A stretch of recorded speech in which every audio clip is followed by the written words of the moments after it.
दोस्तों, घर किराए पर देना है सच में। लेकिन एक बार फिर सोच लीजिए, एक बेहतरीन कहानी के साथ ये 6.5 रेटिंग वाली Thai horror movie home for rent, जो सच्ची घटना से इंस्पायर्ड है। मूवी अपनी शुरुआत एक बेहद महत्वपूर्ण विचार से करती है, अभिज्ञा, यानी चीजों की वास्तविक प्रकृति को ना समझ पाना। इंसान अक्सर वही सच मान लेता है जो उसकी आंखों के सामने दिखाई देता है, और यही विचार आगे चलकर पूरी कहानी की नींव बनने वाली है। मूवी की शुरुआत निंग के कुंडो अपार्टमेंट से होती है। उसका ये नया घर कुछ समय से रेंट पर था। फिलहाल यहाँ पर निंग के साथ टॉम था, जो एक प्रॉपर्टी एजेंट है और निंग के घर को किराए पर देने में वो मदद करता था। लेकिन पिछले किराएदार उसे काफी खराब हालत में छोड़कर अपने देश वापस चले गए थे। टॉम कहता है कि उसने अपने काम के दौरान काफी सारी प्रॉपर्टीज देखी है, लेकिन इस घर जैसा मामला उसने कभी पहले नहीं देखा। घर की हालत काफी खराब थी। निंग के पास फिलहाल घर की मरम्मत करवाने के लिए पर्याप्त पैसे नहीं थे, क्योंकि अपार्टमेंट से मिलने वाला किराया ही उसके इंस्टॉलमेंट में चला जाता था।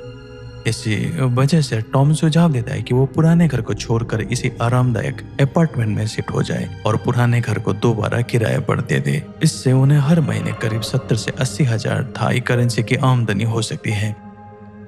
लेकिन एक समस्या थी, वो घर क्वीन का था और क्वीन उसे किसी अनजान परिवार को किराए पर देने के पक्ष में नहीं था। टॉम निंग को समझाता है कि संभावित किराएदारों की बैकग्राउंड पहले ही चेक की जा चुकी थी और वो डॉक्टरों के परिवार से थे।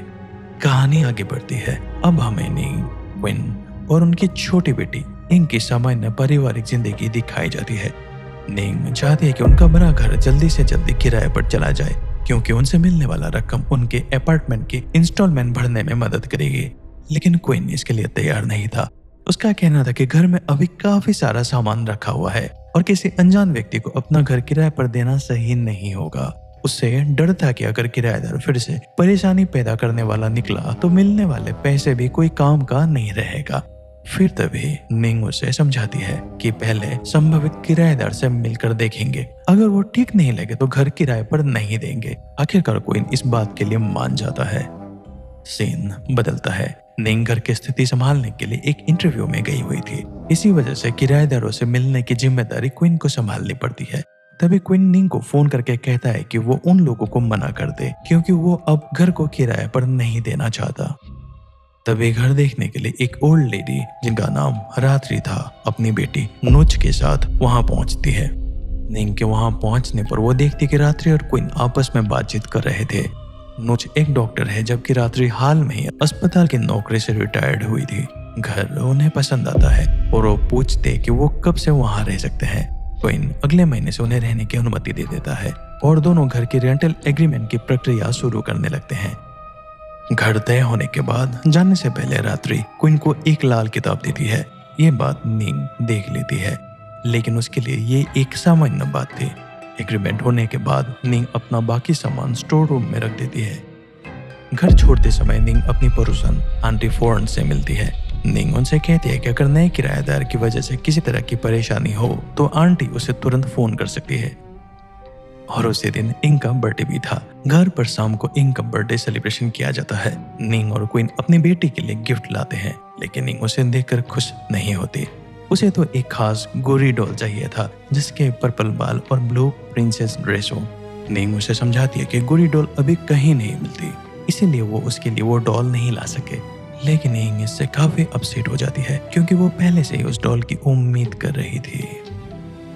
अब उसी रात निंग और क्वीन अपने नए अपार्टमेंट में रहने की बात कर रहे थे।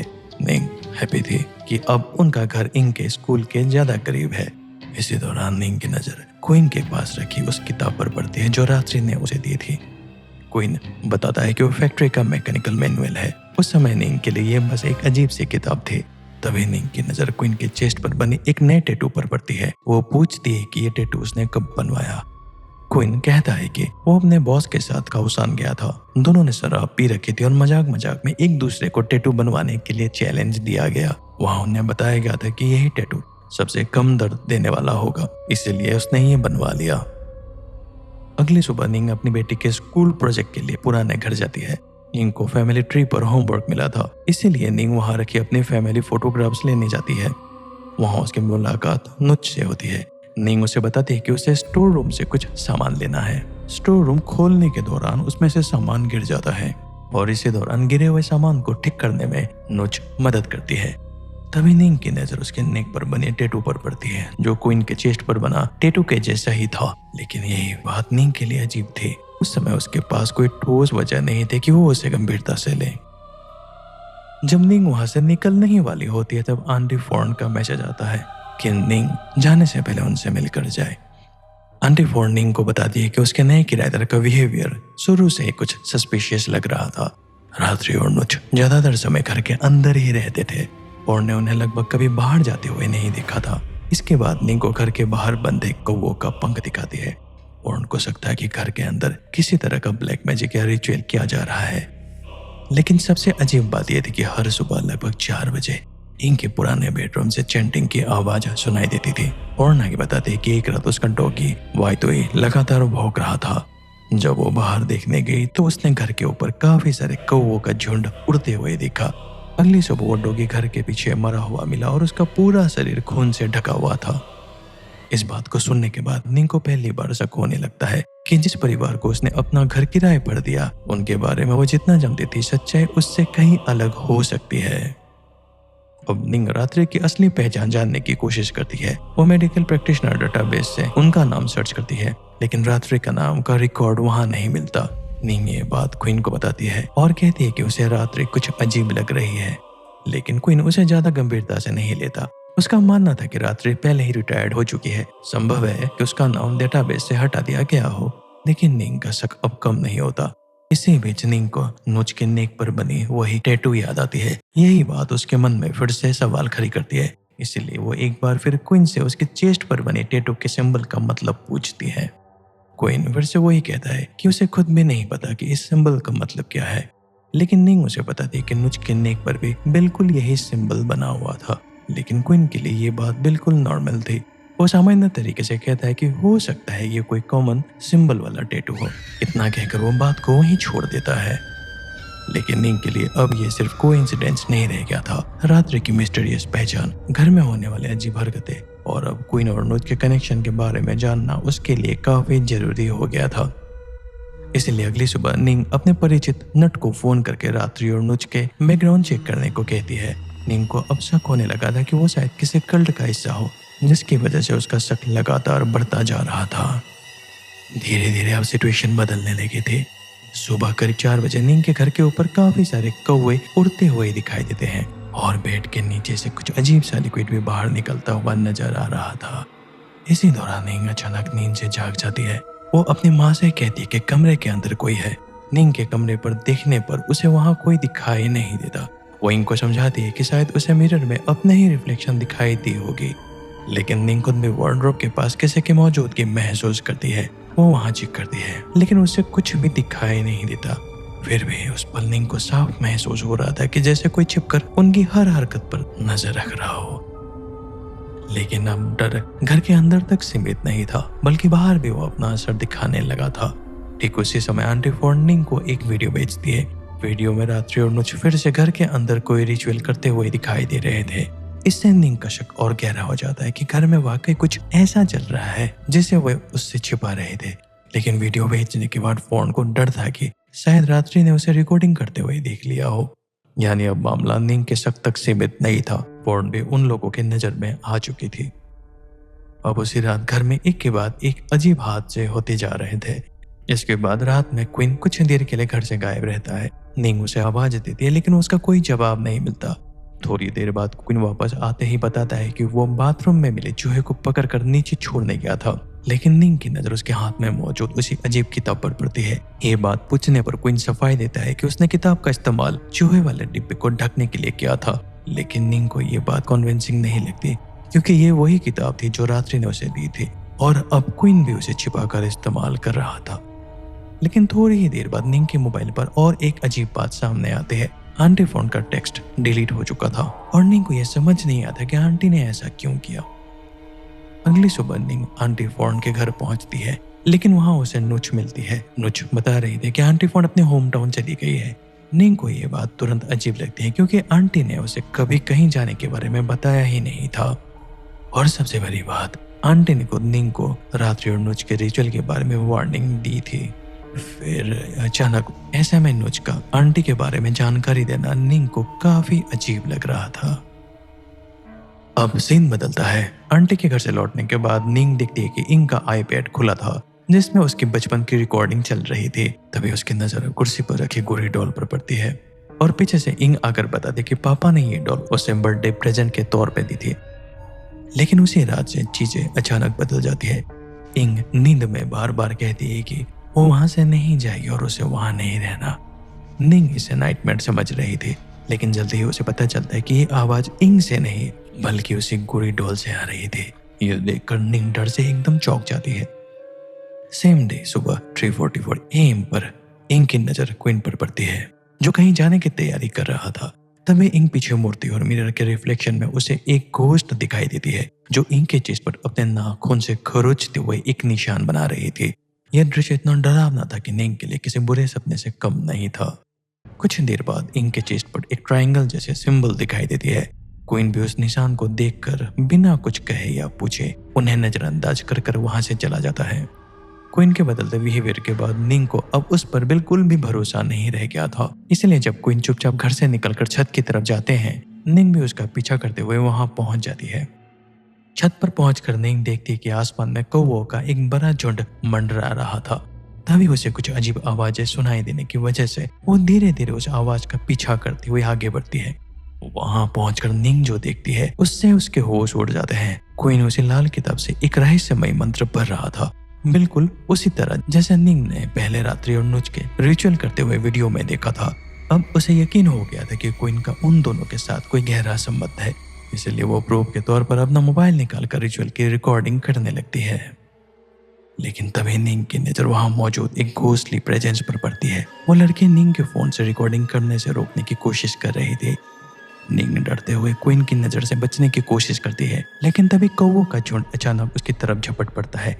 निंग किसी तरह वहां से भागकर अपने कमरे तक पहुंचती है, लेकिन क्वीन धीरे धीरे निंग के पास आता है और उसे आवाज देने लगता है। निंग डर के कारण कुछ नहीं कहती और क्वीन भी बिना कुछ बोले वहां से चला जाता है।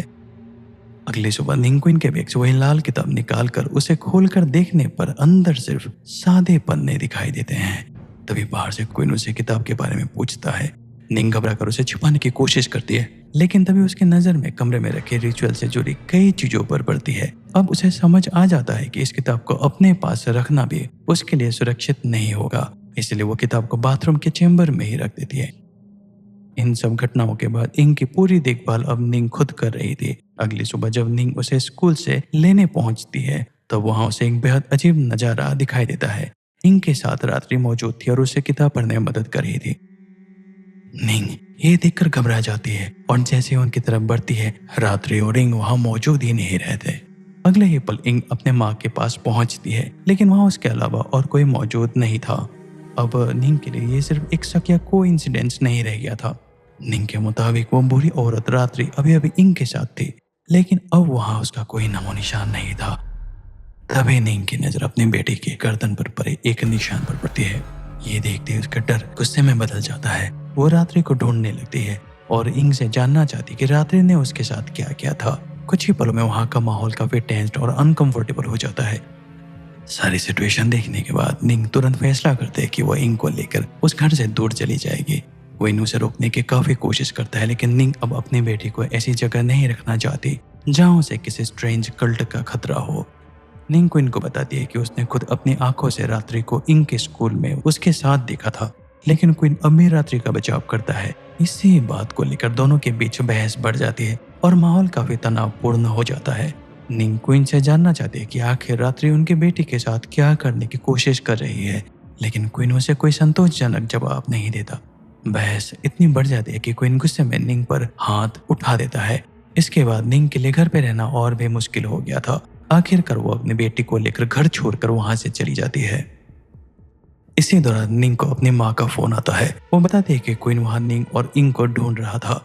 निंग साफ कहते थे कि फिलहाल क्वीन को उनके लोकेशन के बारे में कुछ न बताएं। इसके बाद निंग एक अलग जगह होटल में रहने चले जाते हैं, लेकिन होटल पहुंचने के बाद भी इंग काफी अनकंफर्टेबल रहती है। वो अपनी माँ से कहती है कि वो वहाँ नहीं रहना चाहती और पापा के पास जाकर उनकी मदद करना चाहती है। निंग उसे समझाते है कि वो पापा के पास वापस नहीं जाएंगे। लेकिन तभी निंग उसके मदद के बारे में सवाल करती है, तुम्हें पापा के किस बारे में मदद करनी है? निंग इस सवाल का कोई जवाब नहीं देती।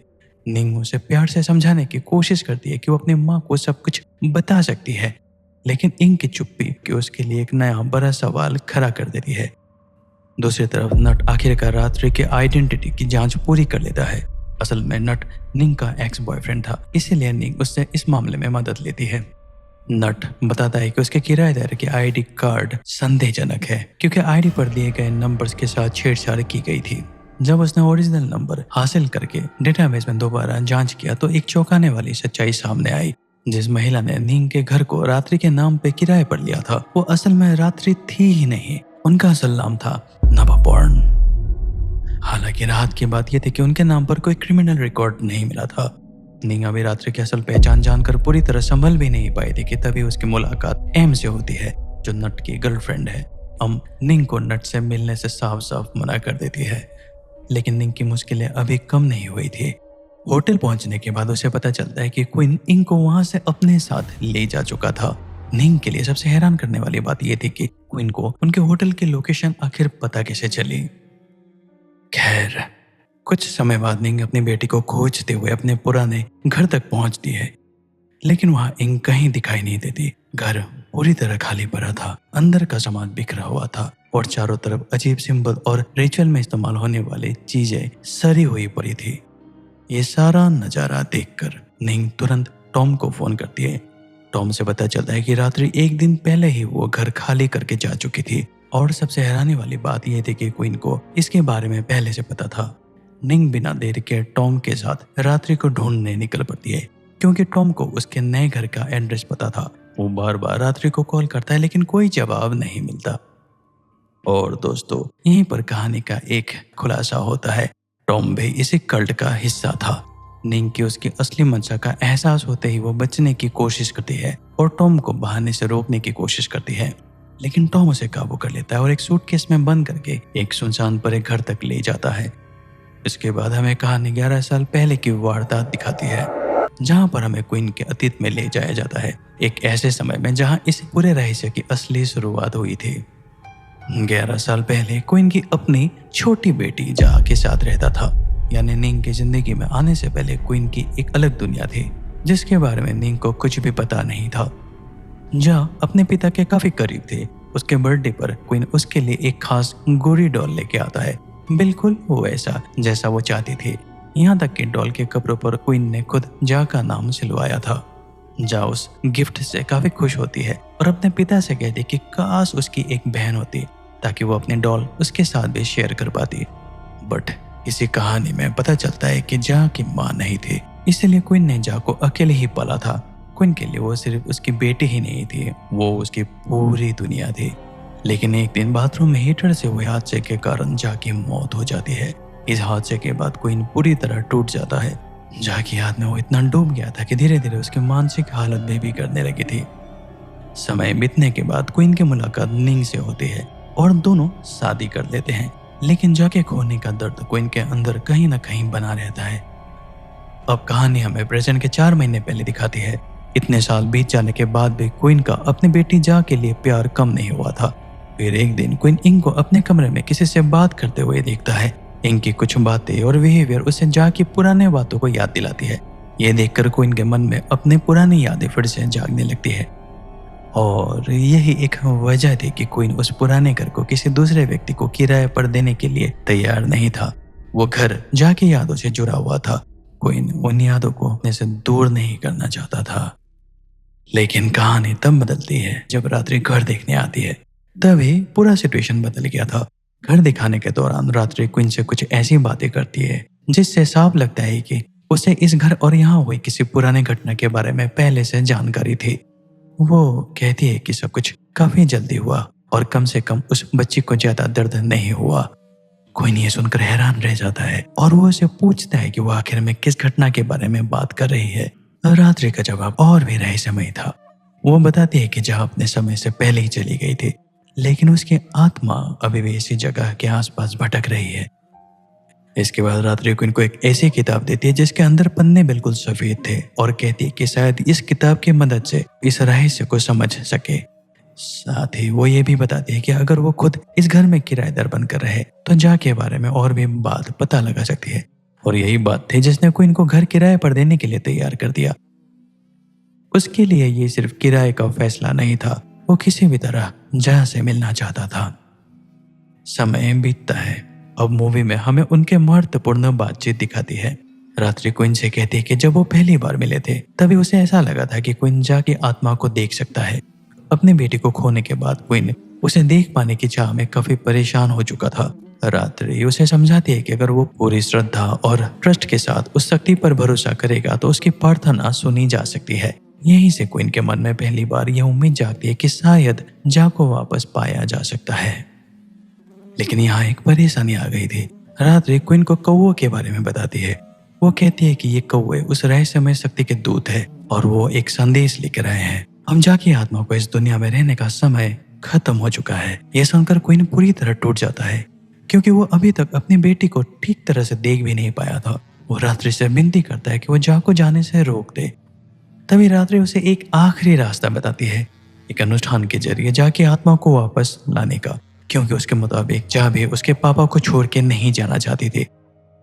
रात्रि को इनको बता दे कि जा की आत्मा को वापस लाने के लिए उसे एक नए शरीर की जरूरत होगी, ऐसा शरीर जिसकी उम्र जा के करीब हो। क्वीन तुरंत समझ जाता है कि रात्रि इंग के बारे में बात कर रही है।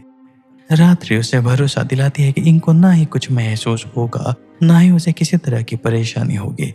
जा उस शरीर में सिर्फ एक दूसरी आत्मा की तरह रहेगी।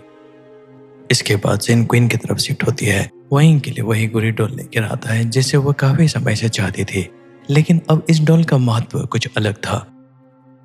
क्वीन इंग के साथ वो सच्चाई शेयर करता है जिसके बारे में इंग को कुछ भी पता नहीं था। फिर इंग मुझे बताता है कि जा उसकी बड़ी बहन थी और क्वीन की बेटी भी। ये डॉल पहले जा की थी, लेकिन यहाँ एक बड़ा सरप्राइज सामने आता है। इंग पहले से ही जा को देख सकती थी।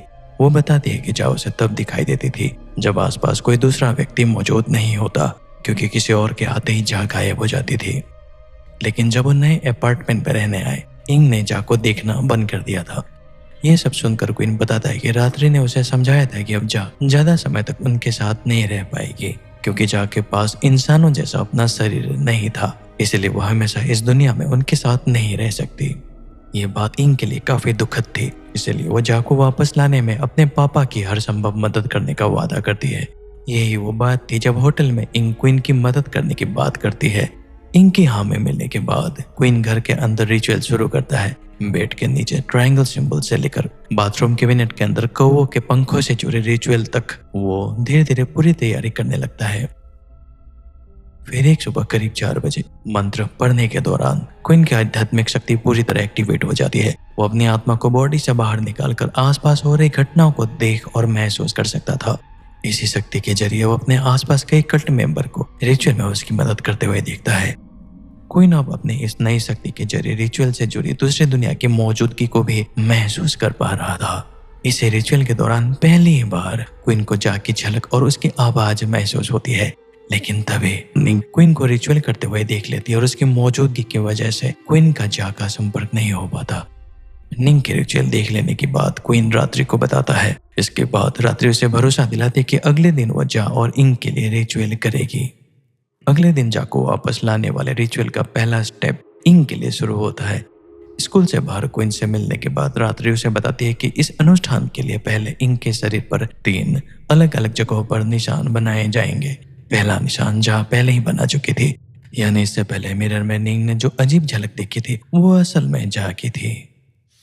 दूसरे निशान रात्रि खुद बनाएगी, जबकि तीसरा निशान क्वीन को बनाना होगा, क्योंकि रात्रि के मुताबिक जा को इस दुनिया में वापस लाने की शुरुआत क्वीन ने ही की थी। रात्रि अपना सिंबल इंग पर बनाकर वहां से चली जाती है। इसके बाद कहानी हमें उस सीन की तरफ ले जाती है जहां निंग ने स्कूल में रात्रि को देखा था और फिर इंग को लेकर होटल चली गई थी। लेकिन यहीं पर और एक बड़ा ट्विस्ट सामने आता है। असल में क्वीन को होटल का एड्रेस खुद इंग ने दिया था ताकि जा को वापस लाने का रिचुअल जल्द से जल्द पूरा किया जा सके। इसके बाद क्वीन इंग को होटल से लेकर आंटी फॉर्न के घर पहुंचते हैं, जहां वह सभी लोग छिपकर रिचुअल पूरा करने की तैयारी कर रहे थे। अब रात्रि रिचुअल के आखिरी चरण की तैयारी शुरू करती है। तीसरी और आखिरी सिंबल इंक के माथे पर क्वीन के खून से बनाया जाना था। अनुष्ठान के बाद अचानक आंटी फॉर्न वहां पहुंचती है। क्वीन उसे देखकर हैरान रह जाता है क्योंकि आंटी का बिहेवियर पूरी तरह बदल चुका था। क्वीन उसे कुछ कह पाता उससे पहले आंटी फॉर्न उस पर हमला करके उसे बुरी तरह घायल कर देती है। वो खुद को संभालने की कोशिश करता है, लेकिन आंटी लगातार उस पर हमला करती रहती है। इसी दौरान इंग अपने पिता की इस हालत को देखकर घबरा जाती है। अब सिचुएशन पूरी तरह कंट्रोल से बाहर हो चुकी थी। लेकिन दोस्तों, यहीं से मूवी का सबसे बड़ा और भयावह सच सामने आता है। रात्रि एक पुराने बॉक्स से एक वुडन डॉल निकालती है और बता दे कि इस डॉल के अंदर उसकी छोटी बेटी प्राय की आत्मा कैद है। प्राय वो सिर्फ 7 साल की उम्र में डूबकर मर गई थी। रात्रि ने उसकी आत्मा को इतने सालों से इस डॉल के अंदर संभाल कर रखा है और तब से वो लगातार ऐसे शरीर की तलाश में थी जिसमें प्राय की आत्मा दोबारा प्रवेश कर सके। रात्रि बता दी कि अब उसका इंतजार खत्म हो चुका है क्योंकि उसे वो शरीर अब मिल गया था। यानी क्वीन को लगता था कि वो अपनी बेटी जा को वापस लाने के लिए रिचुअल कर रहा है, लेकिन रात्रि का असल मकसद कुछ और ही था। वो जा को नहीं बल्कि अपनी बेटी प्राय को इंक के शरीर में वापस लाना चाहती थी। अब कहानी हमें फिर से 4 महीने पीछे ले जाती है, जहाँ से रात्रि और नुज का प्लान शुरू हुआ था। उन्हें पहले से पता था कि इनके पास एक खास शक्ति है जिसकी वजह से वो अंधे की ताकत को महसूस कर सकती थी। इसी वजह से दोनों ने इंक को टारगेट करना शुरू किया और उसका पीछा करते हुए उसके स्कूल तक पहुंची।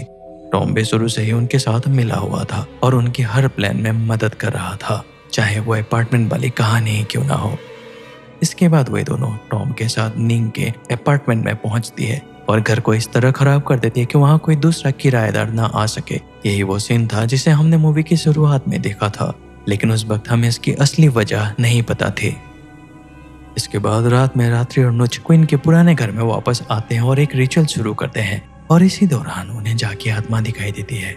वो पहले से ही जानते थे कि इस आत्मा का इस्तेमाल उनकी अपनी योजना में किया जा सकता है। रात्रि एक रिचुअल के जरिए जाकी आत्मा को अपने कब्जे में ले लेती है और उसे गुरी डोल के अंदर कैद कर देती है, क्योंकि अगर इनको जाके जरिए उनकी हरकतों के बारे में पहले ही पता चल जाता तो उनका पूरा प्लान बिगड़ सकता था। यही वजह थी कि अपार्टमेंट में आने के बाद इनको जाकी मौजूदगी महसूस होना बंद हो गया था। लेकिन कहानी का अगला हिस्सा और भी महत्वपूर्ण है। इंक से रिचुअल के लिए हामी मिल जाने के बाद रात्रि अपने डार्क रिचुअल को आगे बढ़ाती है। घर में सिंबल बनाए जाते हैं और उसी प्रक्रिया के जरिए प्राय की आत्मा को भी उसी गुड़िया से बाहर निकालकर उस परिवार के करीब लाया जाता है। और दोस्तों, यहाँ एक काफी बड़ा मिसडायरेक्शन सामने आता है। यहाँ जिस आत्मा को हमने पहले इंक के आसपास देखकर जहाँ समझा था वो वास्तव में प्राय की आत्मा थी। रात्रि ने उसे पहले ही तैयार करके रखा था ताकि सही समय आने पर उसे इंक के शरीर में भेजा जा सके। इसी दौरान आंटी फॉर्न उस रिचुअल को छिपकर रिकॉर्ड कर लेती थी। रात्रि को उस रिकॉर्डिंग के बारे में पता चलते ही वो फॉर्न को अपने कंट्रोल में ले लेती है और बाद में उसे भी रास्ते से हटा देती है। इसी दौरान भी रात्रि धीरे धीरे क्वीन और इंक का भरोसा जीतने में कामयाब हो गई थी। इसके बाद सीन स्कूल पर शिफ्ट होता है, जहाँ रात्रि इंक से मिलने जाती है। यही इंक के मन में एक सीधा सवाल आता है। इंक पूछती है कि क्या जा सच में उसके शरीर में रह सकती है। रात्रि उसे समझाती है कि ऐसा संभव है। और दोस्तों, यहाँ और एक रहस्य खुलता है। रात्रि बताती है कि उसके शरीर में भी और एक आत्मा मौजूद है। जब वो 18 साल की थी तब उसने एक दूसरे लड़के की आत्मा को अपने शरीर में रहने की अनुमति दी थी। इसके बाद वो पूरी रिचुअल का नाम बताती है, ट्रैवलिंग क्लेयरवाइंस। इसके जरिए व्यक्ति अपने सामान्य शारीरिक सीमाओं से बाहर जाकर दूसरे जगहों और आत्माओं को देख या महसूस कर सकता है। इंक ये सुनकर पूछती है कि वो दूसरी लड़की अब कहाँ है। फिर रात्रि इंक को ट्रैवलिंग क्लेयरवाइंस की शक्ति की झलक दिखाती है ताकि उसे इन बातों पर पूरी तरह भरोसा हो सके। तब रात्रि अपनी असली सच्चाई बताती है। जिस शरीर में वो अभी रह रही है वो उसका अपना शरीर है ही नहीं, वो दशकों से नपापोर्न के शरीर में रह रही है। रात्रि बताती कि उसकी शुरुआत करीब 50 साल पहले किए गए एक खास रिचुअल से की गई थी। ये सुनकर बेहद महत्वपूर्ण सवाल पूछती है, अगर वो भी यही रिचुअल करे तो क्या जा हमेशा के लिए उसके साथ रह सकती है। रात्रि का जवाब हाँ में था, लेकिन इसके लिए क्वीन की परमिशन की जरूरत थी। अपने बेटे को वापस पाने की चाह में क्वीन बिना किसी हेजिटेशन के अपनी अनुमति दे देता है। वहीं रात्रि इस तरह इनको समझाती है कि वो खुद अपनी इच्छा से अपना शरीर जा के लिए देने को तैयार हो जाए ताकि रिचुअल बिना किसी रुकावट के पूरा किया जा सके। अब सीन वापस प्रेजेंट टाइम में आता है, जहाँ फाइनल रिचुअल की तैयारी चल रही थी। इसी दौरान इंग रात्रि से पूछती कि अगर नेपापोर्न ने उसके शरीर में रहने के लिए दिया था तो क्या वो दोनों अच्छे दोस्त थे। रात्रि बताती कि वो एक दूसरे को मुश्किल से जानती थी। फिर वो एक डरावना सच सामने रखती है। नेपापोर्न की हत्या कर दी गई थी ताकि रात्रि उसके शरीर पर पूरी तरह कब्जा कर सके। और अब एक और कनेक्शन साफ हो जाता है। यही वो नेपापोर्न थे जिसके आइडेंटिटी और डॉक्यूमेंट्स का इस्तेमाल रात्रि अपने फेक आइडेंटिटी के लिए कर रही थी। ये सुनकर इंग समझ जाती है कि उसके साथ भी धोखा किया गया है। वो किसी तरह वहां से बचने की कोशिश करती है, लेकिन दूसरी तरफ सिचुएशन पहले ही कंट्रोल से बाहर हो चुका था। आंटी फॉर्न क्वीन पर हमला कर चुके थे और उसकी हालत गंभीर थी। इसी दौरान दूसरी तरफ निंग टॉम को खत्म करने के बाद उसके ही मोबाइल से रात्रि को मैसेज करती है। रिप्लाई के जरिए वो उन्हें अपना लोकेशन भेज देती है। दूसरी तरफ रिचुअल अपने आखिरी चरम में पहुंच चुका था। इस प्रक्रिया में कौवे के खून और इंसानी खून को मिलाकर डिमोनिक सिंबल को पूरा किया जा रहा था। इंग खुद को बचाने की कोशिश कर रही थी, लेकिन कल्ट मेंबर अपने डार्क पावर के जरिए उस रेड बुक के सहारे रिचुअल को और आगे बढ़ाते जा रहे थे। तभी निंग वहां पहुंचकर इंग को बचाने की पूरी कोशिश करती है, लेकिन इनविजिबल फोर्स उसे रोकती रहती है। दूसरी तरफ रिचुअल लगातार आगे बढ़ रहा था और इंग के शरीर पर प्राय की आत्मा का कब्जा होने लगा था। निंग आखिरकार किसी तरह उस डॉल को तोड़ने की कोशिश करती है जिसके अंदर वह आत्मा कैद थी। डॉल टूटने पर वह आत्मा बाहर निकलती है और निंग पर हमला करती है। निंग भी पूरी ताकत लगाकर उस डॉल को तोड़ते हुए इंग को लेकर वहां से चली जाती है। बाहर आते ही निंग का सपना नुच्छे होता है। वो किसी तरह उससे बचती है, लेकिन पीछे मुड़कर देखते ही क्वीन की लाश उसे दिखाई देती है। लेकिन तभी रात्रि और नुच निंग की तरफ बढ़ते हैं और अचानक ऊपर के छत का हिस्सा टूटकर उनके ऊपर गिर जाता है। इस हादसे में वहां मौजूद सभी लोग घायल हो गए थे। कुछ समय बाद इंग को होश आता है और वो सबसे पहले नुच और रात्रि को खत्म कर देती है। लेकिन यही कहानी एक आखिरी ट्विस्ट सामने लाती है। कुछ समय पहले जब क्वीन की हालत खराब थी, तभी उसकी नजर उसके सामने रखी उस डॉल पर पड़ती है जिसके अंदर जाकी आत्मा कैद थी। क्वीन अपने आखिरी निशान उस डॉल के माथे पर बनाकर अपनी बेटी जा से मदद की गुहार करता है। तभी छत के पानी से एक बूंद सीधे इंग के गर्दन पर गिरती है। वो बूंद इंग के गर्दन पर एक नया निशान बनाकर उसे एक्टिवेट कर देती है, जिससे इंग बच पाती है। लेकिन निंग के लिए यहाँ एक और बड़ा झटका था। अब उसे पता चल चुका था कि क्वीन ने जा के बारे में उससे इतने सालों तक पूरी सच्चाई छुपाई थी। इसके बाद सिन सीधे हॉस्पिटल में शिफ्ट होता है। निंग को वहां पर क्वीन और जा की तस्वीर मिलती है, जिसे देखकर वो इंग से इसके बारे में पूछती है। इंग सिर्फ इतना जवाब देती है, घर से आंटी। लेकिन इस छोटे से जवाब के पीछे अब एक काफी बड़ा रहस्य छिपा था। और दोस्तों, यही हमें कहानी का और एक सच पता चलता है। रिचुअल के दौरान इंग की मौत हो चुकी थी। क्वीन के किए गए रिचुअल के पूरा होने के बाद जा की आत्मा प्राय की जगह इंग के शरीर में आ गई थी, क्योंकि इस रिचुअल के नियम के अनुसार एक शरीर में सिर्फ एक ही आत्मा रह सकती थी। इसलिए जाके इंग के शरीर में आने का मतलब था कि इंग की अपनी आत्मा वहां नहीं रही, बस शरीर रह गया। बाद में जब इंग से पूछा जाता है कि उसके साथ आखिर क्या हुआ, उसे बस इतना पता था कि उसे जब होश आया तब तक जा इंग के शरीर के अंदर आ चुकी थी।